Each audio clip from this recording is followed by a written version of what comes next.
Chers amis, bonjour à tous. Voilà, c'est moi aujourd'hui qui prends la parole. Et puis je voudrais, au début de cette semaine sainte, vous proposer une phrase. Une phrase pour commencer, que tous les prêtres du monde entier, tous les jours, disent au début du premier office de la liturgie des heures. Vous savez, cet office où les prêtres prient les psaumes, et les religieux d'ailleurs, prient les psaumes tout au long de la journée. Et pendant le carême, le psaume qui ouvre la journée est le psaume 94, et il est précédé de cette antienne « Les yeux fixés sur Jésus-Christ, entrons dans le combat de Dieu ». Eh bien, il me semble que cette phrase pourrait nous accompagner tout au long de cette semaine, puisque le dernier combat de Dieu commence aujourd'hui, et il s'achèvera par la victoire totale sur la croix. Et pour nous accompagner sur ce chemin, je voudrais vous proposer de suivre un personnage bien particulier que vous connaissez bien, la Vierge Marie.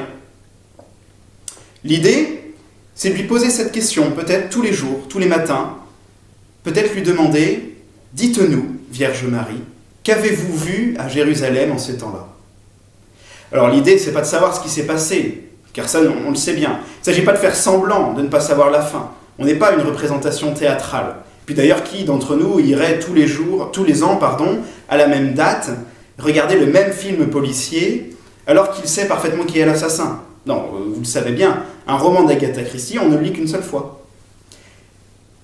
Donc non, nous savons comment cela va se passer. Mais la particularité de cette histoire, c'est qu'elle nous concerne tous et tous les jours, puisque c'est tous les jours que nous avons à vivre de notre baptême, c'est-à-dire du passage de la mort à la vie. Et comprendre comment passer avec le Christ de la mort à la vie, eh bien c'est bien de cela qu'il s'agit de demander à Marie et qu'il s'agit de vivre tout au long de cette semaine. C'est pour ça qu'on refait ça tous les ans. L'idée, c'est pas de l'oublier aussitôt après. On fête Pâques et puis on passe à autre chose. Non, parce que célébrer Pâques, c'est faire mémoire de toute notre vie. C'est pour que la vie du Christ jaillisse de la croix, jaillisse de la résurrection et rejaillisse sur toute notre vie, notre passé, mais aussi sur notre avenir, se projeter dans cette vie que le Christ nous offre.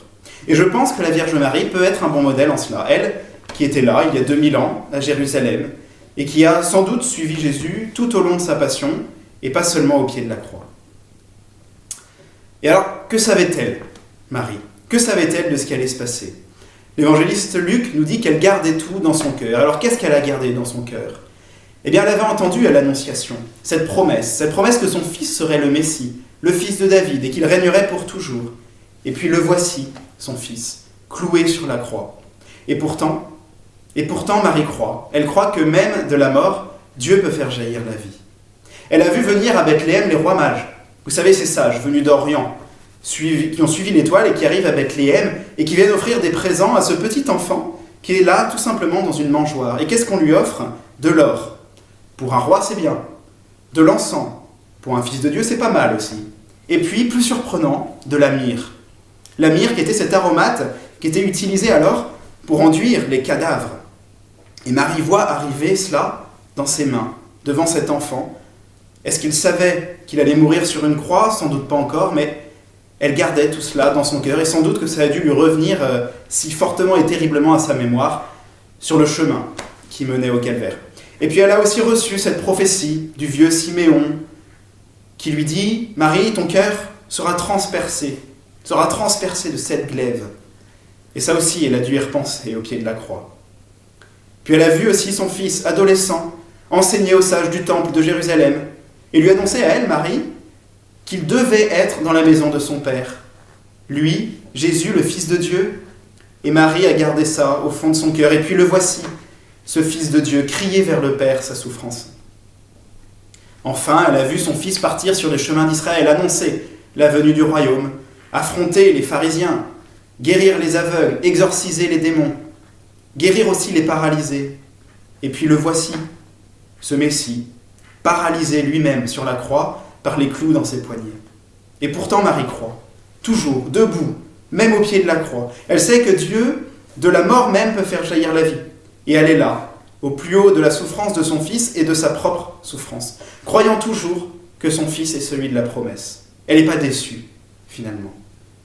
Et nous, alors même que nous savons qu'il est ressuscité, est-ce que nous croyons que même dans les douleurs et la détresse, il est là.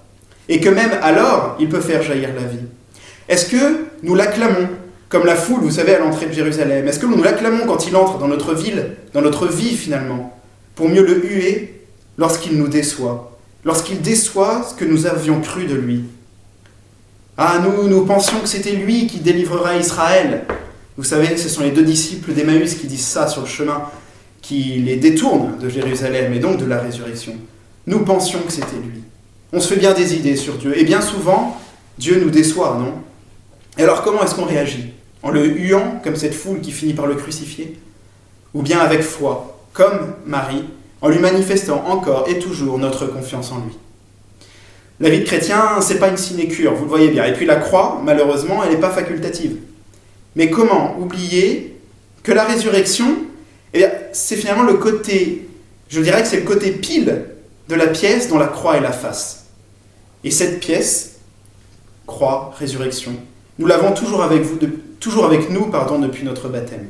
Et moi, je suis prêt à parier à chaque lancer sur le côté pile, celui de la résurrection, celui de la vie, celui de l'amour. Alors non, il n'y a pas à être déçu de Dieu. Lorsque nous croyons qu'il est absent ou impuissant, en réalité, il est sur la brèche, en train de mener notre combat pour la vie et contre la mort et le péché. Alors, entrons dans le combat de Dieu, vous ai-je dit en commençant, mais ce combat, c'est le nôtre. C'est le nôtre en réalité qu'il a choisi de mener avec nous et pour nous. Jésus, sur la croix, c'est sa victoire, c'est notre victoire avec lui, parce qu'il est ressuscité. Alors menons donc ce combat tous les jours de notre vie, mais toujours en gardant les yeux fixés sur Jésus-Christ, sur Jésus crucifié, pour nous assurer, en regardant la croix en fait, c'est cela qu'on voit. On voit que le combat est déjà mené, et surtout qu'il est déjà gagné parce qu'il est ressuscité. Alors, oui, je pense qu'on peut demander ces jours-ci à Marie, notre mère, oui, dites-nous, Marie, qu'avez-vous vu sur la colline du Golgotha? Qu'avez-vous vu à Jérusalem ces jours-ci? Et elle nous dira sans doute qu'elle a vu la victoire de Dieu sur tout ce qui pouvait encore nous séparer de lui. Alors entrons tous ensemble, en Église, malgré nos éloignements, malgré le confinement, entrons dans ce combat, en gardant toujours les yeux fixés sur notre Seigneur. C'est un peu ça que je voudrais vous proposer. Peut-être de demander à la Vierge Marie tous les jours, dites-nous Marie, qu'avez-vous vu à Jérusalem? Et puis, cette phrase aussi, entrons dans le combat de Dieu, qui est notre combat. Toujours les yeux fixés sur Jésus-Christ, parce qu'il a gagné et qu'il nous a offert sa vie sur la croix. Voilà, c'est un peu ce chemin qui nous est proposé tout au long de cette semaine et auquel je vous invite à vous joindre, à moi, mais aussi à chacun de nos frères et sœurs dans la foi, et même de nos frères et sœurs humains. Voilà un peu ce que je voulais vous dire aujourd'hui, et il ne me reste plus qu'à vous souhaiter une bonne semaine, vraiment une sainte semaine même. Voilà, je vous confie au Christ, à la Vierge Marie, qu'elle veille sur nous toujours. Amen.